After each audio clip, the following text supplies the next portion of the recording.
राहुल के साथ समूचा विपक्ष एक साथ खड़ा हो गया और इसके बाद क्या ओम बिरला को भी अपने घुटने टेकने पड़े। लेकिन क्या ओम बिरला के ऊपर भी मोदी सरकार ने चाबुक चला दिया और ओम बिरला के हाथों से भी वो अधिकार छीन लिया। क्या आज की तारीख में ओम बिरला का हश्र भी वही होने वाला है जो जगदीप धनखड़ का हुआ था। सारी बातें जरा विस्तार से समझने की जरूरत है और सिलसिलेवार तरीके से उन बातों पर आज खुलकर विश्लेषण करने की जरूरत है, उनको डिकोड करने की जरूरत है जो आज की तारीख में संसद की तस्वीरें हमें देखने को मिली हैं। नमस्कार, मैं स्वप्निल और आप मुद्दा देख रहे हैं। दोस्तों, आगे बढ़े उससे पहले वही छोटी सी अपील। मुद्दा इन दिनों एक गंभीर आर्थिक संकट से जूझ रहा है। एक तरफ हमारे मेन बैंक अकाउंट्स फ्रीज चल रहे हैं, तो दूसरी तरफ हमारे 2.5 साल पुराने चैनल को हमसे लंबे समय तक छीन कर रखा गया था। ऐसे डे टू डे ऑपरेशंस में मुद्दा को काफी मुश्किलों का सामना करना पड़ता है। लिहाजा आपसे गुजारिश है, यदि आप चाहें तो स्क्रीन पर दिख रहे क्यूआर कोड या फिर के नीचे दिख रहे यूपीआई नंबर के जरिए मुद्दा की छोटी छोटी मदद जरूर कीजिएगा, ताकि हमारी बेबाकी यूं ही बरकरार रहे। अब आगे बढ़ते हैं। आज की तारीख में ओम बिरला ने बाकायदा घुटने टेकते हुए विपक्ष के तमाम नेताओं को अपनी केबिन में बुलाया। वहां पर बातचीत हुई और उन तमाम नेताओं को कुछ आश्वासन भी दिए गए, लेकिन उस आश्वासन के बाद यू टर्न ओम बिरला ने क्यों ले लिया मोदी जी के स्टाइल में, यह आज डिकोड करना बेहद जरूरी है।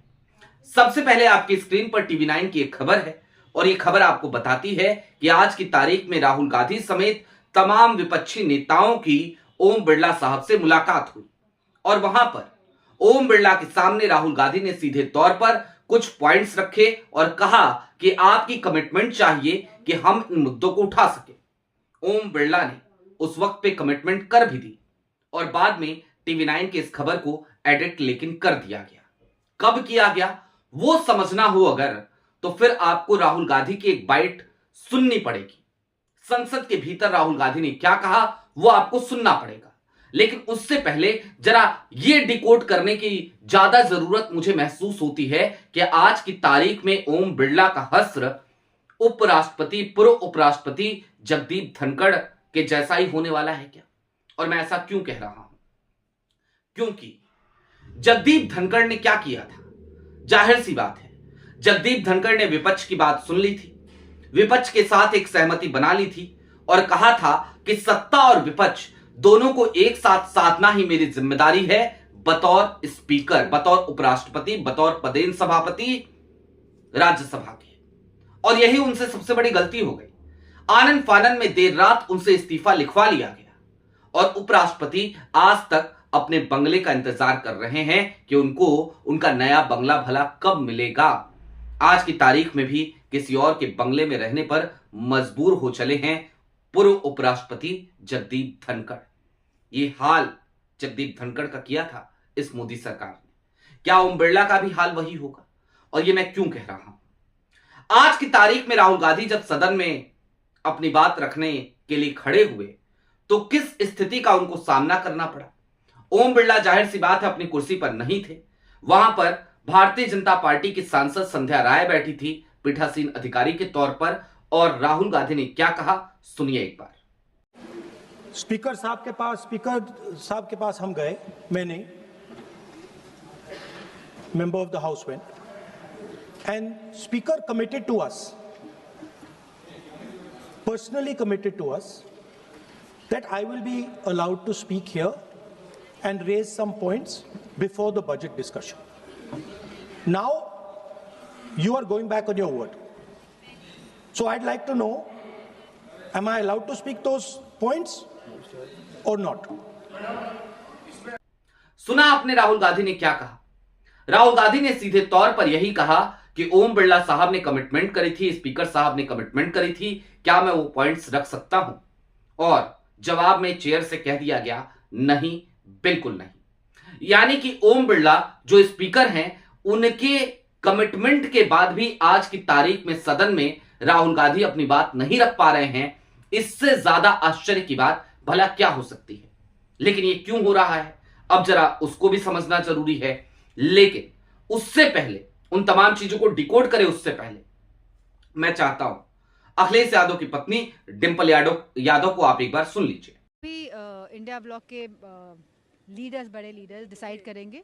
आई थिंक सारे opposition parties will stick to it. हम लगातार ये देखने को मिला है इस तरह से जब से भारतीय जनता पार्टी आई है, हल्का फुल्का स्पीकर्स लोग अलाइन करते हैं सत्ता पक्ष के साथ, लेकिन देखा गया है कि बार बार माइक ऑफ कर देना और जो सत्ता में लोग बैठे उनकी जो भाषा का प्रयोग करें, तभी कभी माइक ऑफ नहीं होता है, कभी एक्सपेंज नहीं होती उनकी बातें, लेकिन विपक्षी दलों के नेताओं का स्पीकर ऑफ किया जाता है, सांसदों का स्पीकर ऑफ किया जाता है। तो ये अगर नो कॉन्फिडेंस मोशन लाने का अगर है तो मुझे लगता है इंडिया ब्लॉक मिल के ही ये मोशन लाएगा। सुना आपने डिंपल को, पूरा का पूरा इंडिया एकजुट है, कांग्रेस के साथ तमाम दल एक साथ हैं, LOP leader of opposition Rahul Gandhi के साथ तमाम विपक्ष एकजुटता के साथ खड़ा हुआ है। इसकी बानगी डिंपल का यह बयान था और एक अलग वीडियो में उस पर हम चर्चा करेंगे, लेकिन यहां पर भी उसको संदर्भ में लेना जरूरी है। आज की तारीख में राहुल गांधी को लेकर के यह कहा गया कि भाई शशि थरूर को मैं बोलने के लिए बोल देता हूं। शशि थरूर ने कहा नहीं, मैं एलओपी को सुनना चाहता हूं। शशि थरूर, वही शशि थरूर जो आज की तारीख में आंखों के तारे बन गए थे बीते कुछ दिनों पहले तक मोदी सरकार के, आज की तारीख में उन शशि थरूर साहब ने भी कह दिया कि पहले एलओपी को बोलने के लिए का मौका दिया जाए। अखिलेश यादव इससे पहले यही बात कह चुके हैं, अभिषेक बनर्जी इससे पहले यही बात कह चुके हैं।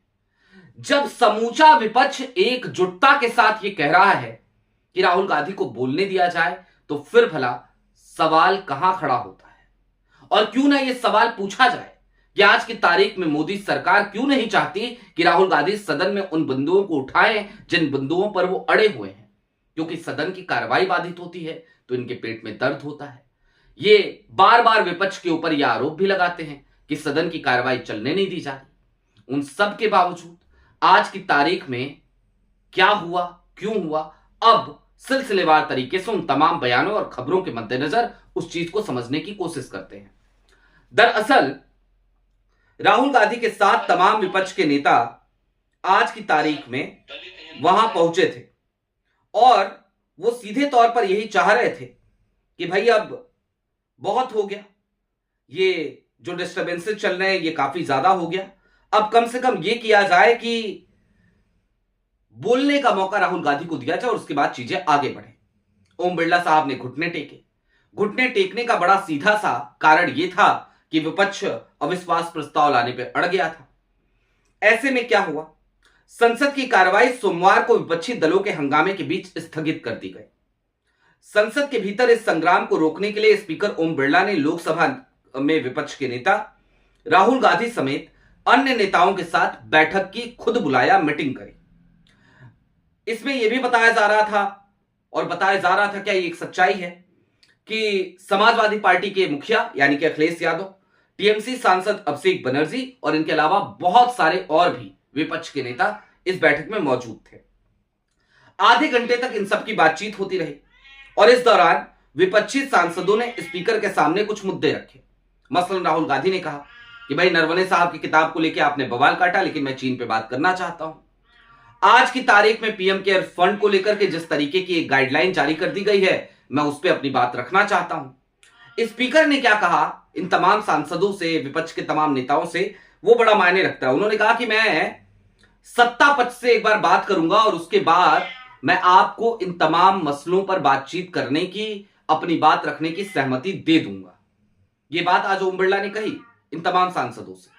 लेकिन उसके बाद जैसे ही सदन की कार्रवाई फिर से शुरू हुई और राहुल गांधी अपने पॉइंट्स रखना चाहते थे, तो आपको मैंने वो वीडियो दिखाया कि कैसे राहुल गांधी को वो तमाम बिंदु नहीं रखने दिए गए और ये कह दिया गया कि आप इन तमाम बिंदुओं पे बात नहीं कर सकते। अब क्यों नहीं करने दिया गया, उस बात को समझिए। ओम बिरला ने कमिटमेंट किया था कि सत्ता पक्ष को बता दूंगा, उसके बाद आप रख लीजिएगा। तो फिर भला ओम बिरला आज की तारीख में जब सदन दोबारा शुरू हुआ तो अपनी कुर्सी पे क्यों नहीं आए, ये भी समझ लीजिए।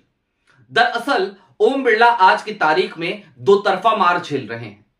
एक तरफ वो भली भांति तौर पे इस बात को अच्छी तरीके से समझ चुके हैं कि आज की तारीख में जो विपक्ष है उनका भरोसा वो खो चुके हैं। विपक्ष का कोई भी नेता आज की तारीख में ओम बिरला पे भरोसा कर सकता है क्या? जवाब है नहीं। जाहिर सी बात है, अविश्वास प्रस्ताव की तैयारी यूं ही नहीं चल रही। तो दूसरी तरफ सत्ता पक्ष वो इतना निरंकुश है और इतना क्रूर है कि उसे ओम बिरला को कुर्सी से हटाने के लिए बहुत ज्यादा सोचने विचारने की जरूरत नहीं है, क्योंकि मोदी सरकार के जो क्रियाकलाप हैं उसके अंतर्गत यह बात सर्वविदित है कि मोदी जी जिसको पसंद करते हैं उसे तब तक ही पसंद करते हैं जब तक वो उनकी हाँ में हाँ मिलाता रहे। जिस दिन मोदी एंड शाह ये जो कंपनी है, ये जो गुजरात लॉबी है, इससे इतर आप विपक्ष की भी बात सुनने की कोशिश करेंगे, उसी दिन आपका पत्ता कट जाएगा। ओम बिरला साहब इस बात को भली भांति जानते हैं, लिहाजा आज वो सदन से बाहर ही हो गए। वो आए ही नहीं, दोबारा कमिटमेंट करने के बावजूद नहीं आए। अब ये समझिए कि दरअसल आने वाले दिनों में हमें और क्या स्थितियां देखने को मिल सकती हैं। दरअसल सच्चाई तो यह है कि राहुल गांधी जिस तरीके से अपने मुद्दों को लेकर के अड़े हैं, और ये उनके मुद्दे नहीं हैं, ये मुद्दे इस देश के हैं, देश हित के मुद्दे हैं, इस देश की आम आवाम के मुद्दे हैं। वो उन मुद्दों को सदन में उठाना चाहते हैं, लेकिन उन मुद्दों से मोदी सरकार घबराती है। लिहाजा हमें आने वाले तमाम दिनों में यह टकराव और ज्यादा बढ़ता हुआ ही नजर आएगा। और निश्चित तौर पर ओम बिरला ने आज जो कुछ भी किया है, जिस तरीके से अपने कमिटमेंट को उन्होंने खुद ही तोड़ दिया है या फिर कि मुंह छिपा के भाग गए हैं, उसके बाद निश्चित तौर पर यह बात कही जा सकती है कि अब अविश्वास प्रस्ताव तो आएगा ही। और इसमें एक इनसाइड इंफॉर्मेशन और भी बड़ी जबरदस्त है। ये इनसाइड इंफॉर्मेशन नायडू साहब की तरफ से है। उस पर अगली वीडियो में आपको विस्तार से कुछ खास जानकारी दूंगा, जब तक मेरे पास पुख्ता जानकारियां अवेलेबल हो जाएंगी। अभी के लिए दीजिए इजाजत। चलते चलते फिर वही अपील, चैनल पे नए हो तो सब्सक्राइब करते हुए जाइएगा, सक्षम हो तो छोटी छोटी मदद मुद्दा की जरूर कीजिएगा, ताकि इस आर्थिक तंगी के दौर में भी मुद्दा अपनी बेबाकी को बरकरार रख सके। बहुत शुक्रिया।